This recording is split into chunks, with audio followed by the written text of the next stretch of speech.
Bonjour à tous. Voilà, c'est dans l'esprit du béguinage médiéval, inventé par les femmes au XIIIe siècle, afin de ne pas rester isolées, qu'est né le béguinage moderne. En effet, depuis 20 ans, 25 ans, des seniors se posent des questions sur leur troisième vie. C'est de cette écoute des personnes âgées et de leurs désirs et de leurs souhaits que nous avons bâti aujourd'hui l'esprit, le projet de vie des béguinages modernes.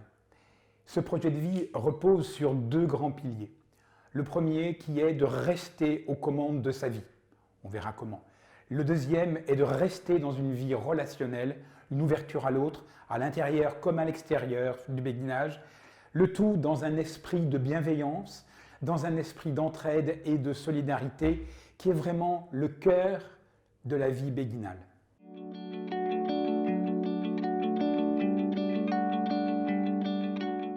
Rester aux commandes de sa vie, qu'est-ce que ça veut dire? Ça veut dire que premièrement, j'habite dans un vrai appartement, un T2 ou un T3, où j'ai ma cuisine, ma chambre, ma salle de bain, mon salon, exactement comme avant, c'est mon vrai chez moi. Deuxièmement, je dispose au béguinage d'une hôtellerie afin de pouvoir accueillir ma famille, mes amis et puis aussi les candidats au béguinage. Ensuite, au béguinage, je dispose d'espaces communs. C'est-à-dire que je vais pouvoir vivre cette vie, vivre ensemble, et c'est nous-mêmes, tous ensemble, les résidents du béguinage qui allons organiser ce calendrier de la vie ensemble. Rester aux commandes de sa vie, c'est aussi, et c'est très important, pouvoir être soigné et hospitalisé à domicile. Au béguinage, nous sommes agréés pour ce service que l'on appelle HAD, hospitalisation à domicile, ce qui permet aux résidents, quand ils sont malades, de ne pas être envoyés dans un hôpital qui peut être lointain, qui peut être au fin fond d'une banlieue. Donc on est soigné, on est hospitalisé chez soi, au béguinage, entouré bien évidemment des mêmes soins infirmiers, mais aussi de l'amitié de tous les résidents du béguinage.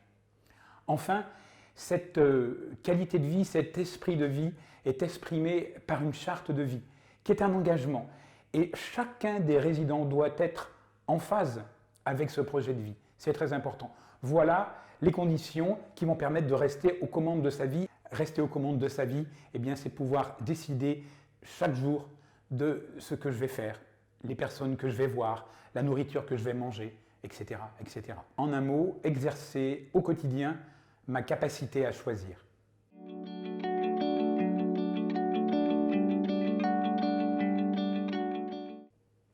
Vivre au béguinage, c'est aussi ne pas être isolé.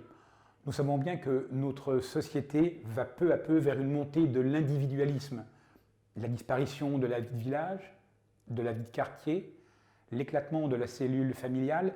Parfois, nos enfants sont dispersés aux quatre coins de la France, parfois aux quatre coins du monde.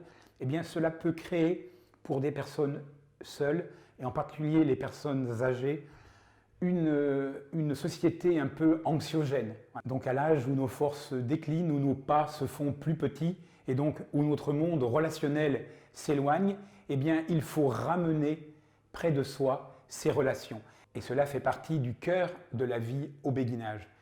Alors bien sûr, le béguinage est une réponse à la solitude, mais cela va bien au-delà. C'est-à-dire que veiller les uns sur les autres, s'entraider, faire les courses pour celui qui est malade ou temporairement handicapé, c'est rentrer dans une vraie vie de famille, une vraie vie faite de service, d'attention.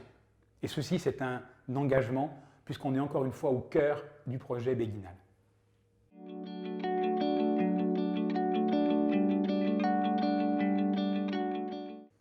On peut dire que le béguinage est un lieu de socialisation. Ces liens sociaux, on l'a vu, s'exercent à l'intérieur du béguinage, par les relations naturelles et proches entre les résidents, mais s'exerce aussi à l'extérieur, puisque l'on va encourager, on va aider les personnes à avoir des engagements dans une association, comme elles ont eu pendant toute leur vie, et beaucoup de personnes souhaitent continuer à avoir cet engagement. On peut dire que la médecine encourage ça aussi, puisque tous les spécialistes nous disent que être entouré, être bien entouré, contribue à une meilleure santé. Choisir de vivre ensemble, dans un béguinage, ce qu'on appelle donc un habitat inclusif, eh bien, c'est choisir d'être proche des autres, comme dans une vie de famille.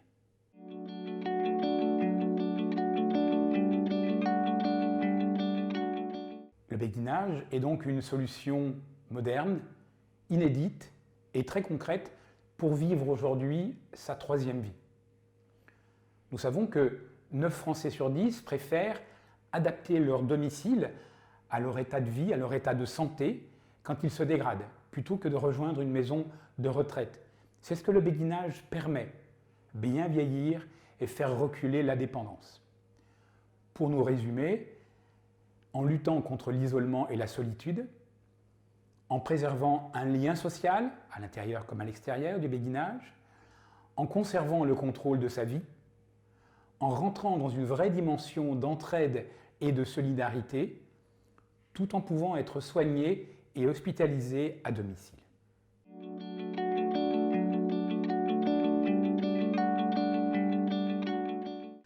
Et pour conclure, je voudrais répondre à des questions que vous vous posez certainement. Quel âge pour vivre en béguinage? Avec quelle santé et avec quel revenu? Sur la question de l'âge, je crois que la réponse est très simple. Il n'y a pas d'âge. On peut venir tôt au béguinage, 40, 50, 60 ans, pourvu qu'on soit disponible à la vie fraternelle. Avec quelle santé? Notre expérience aujourd'hui nous montre que même avec une santé physique difficile, qui se dégrade, on peut vivre au béguinage. J'exclus les maladies qui interdisent, qui empêchent de vivre chez soi. Nous savons bien qu'à partir d'un certain point, par exemple la maladie d'Alzheimer, doit être traitée dans des établissements spécialisés. Enfin, avec quel revenu? Nous avons voulu donner une vraie dimension sociale à ces béguinages afin qu'ils soient accessibles au plus grand nombre. Ainsi, aujourd'hui, les loyers des appartements que nous mettons à la location sont compris entre 400 et 600 euros. Place à la vie, place au béguinage.